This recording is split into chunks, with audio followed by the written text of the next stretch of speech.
The year before, the Mongols had crushed the last Crusader stronghold on the eastern Mediterranean, but they were not done yet, and in 1260, Ghazan Khan set out to finish the job by destroying the Mamluk Sultanate. The only problem was the Mamluk Sultan, Al-Nasir Muhammad, was completely confident that he could defeat the Mongols even without an army. So when Ghazan's massive horde approached his undefended border, he just smiled and said, "Perfect, it's time to get my revenge for Ain Jalut." But would his army share the same fate? Or could they pull off a surprise victory? Let's find out. Our story today takes place about 2 decades after the Battle of Ain Jalut, where the Mongols suffered their first great defeat in the Middle East.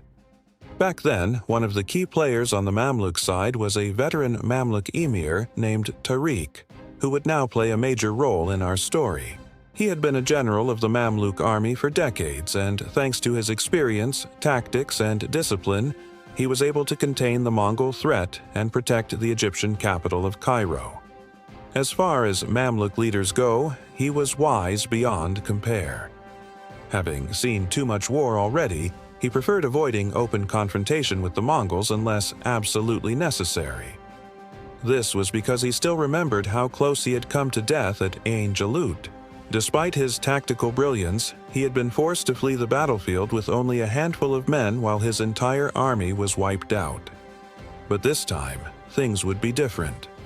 His current Sultan, Al-Nasir Muhammad, had no interest in learning from past mistakes. In fact, he thought they were beneath him.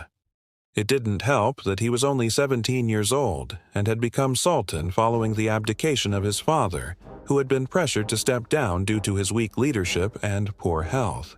So now you had an inexperienced young ruler with a big ego and an inflated sense of his own abilities. Unfortunately for the Mamluks, this would not be a good combination. When news reached Cairo that the Mongols were approaching, most of the Mamluk lords discussed the best way to defend the city. But the new Sultan wanted to do things his own way. "I don't need a bunch of old grizzled veterans to tell me what to do," he told his court. "My enemies are the Mongols, and all I need to defeat them is a few elite soldiers. Bring me 40,000 men, and I will personally lead them to victory against the Mongols or die trying." And so that's exactly what he did. He assembled a force of 40,000 men and rode out to meet the Mongols head-on. And boy, was he in for a surprise. When the Mamluk army arrived at the banks of the Kishon River, they found themselves facing the largest Mongol force ever assembled. Ghazan Khan had brought with him every soldier he had. He had spent the last decade strengthening his position in Iran and sending raids into Anatolia, which had proved successful. Not only had he intimidated the Ottomans into submission, he had also secured the loyalty of the Georgian kingdom, whose king had become a vassal of the Mongols and had sent his son to serve as a hostage in Ghazan's court. And although he had never met the Georgians before, Tariq could already tell from their armor and weaponry that they were no ordinary soldiers. If anything, they looked more disciplined and better trained than the average Mamluk soldier. As soon as the two armies met, the Georgian infantry moved to the front lines while the rest of the Mongols stayed back as archers. The reason why Ghazan Khan had chosen to ally himself with the Georgians was simple. While the Mongols were undoubtedly masters of horsemanship and archery, the Georgians were masters of infantry combat. And, as we all know, one of the biggest weaknesses of the Mamluk army was their lack of infantry. After seeing the enemy, the Sultan ordered his men to attack immediately. Unfortunately, he didn't have much of a plan other than that. But anyway, the Mamluks charged forward, led by the Sultan and Tariq. And just like at Ain Jalut, the Mongols simply let them enter the valley. On both sides of the valley were high mountains, which made it practically impossible for cavalry to maneuver.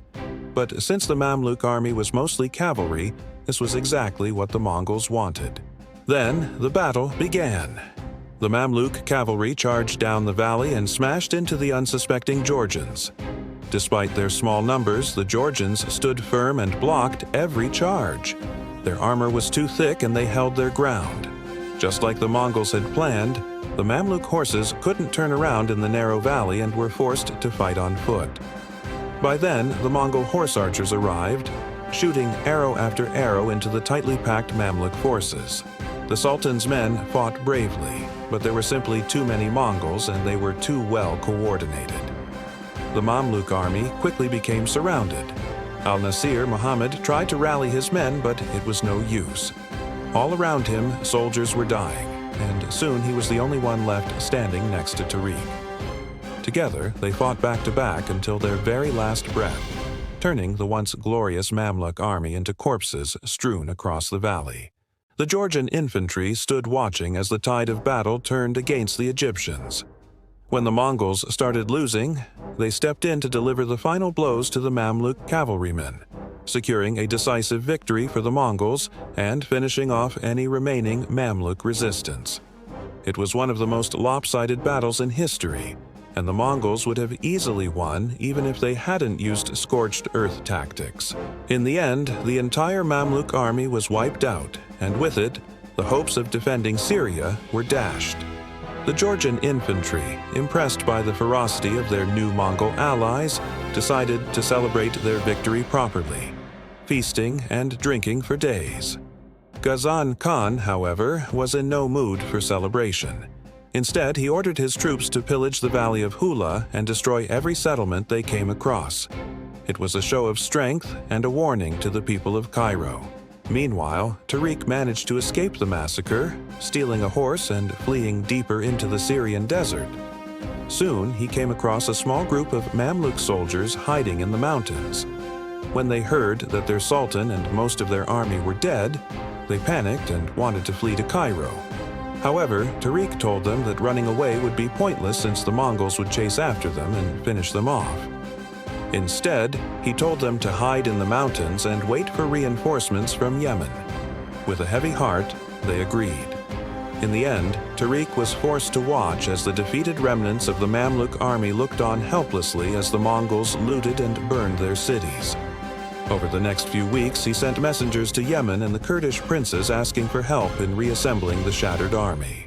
And although the odds were stacked against them, he knew that as long as they kept their heads clear and avoided another Ain Jalut, they might stand a chance.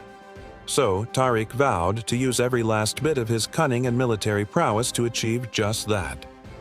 Standing on a hill overlooking the carnage, he swore to himself that he would bring his country back from the brink. But it wouldn't be easy. The Mongols had taken over Syria and marched into Palestine, leaving a trail of destruction in their wake. But Tariq knew that the only way to win was to pick himself up and start again. Thank you for watching.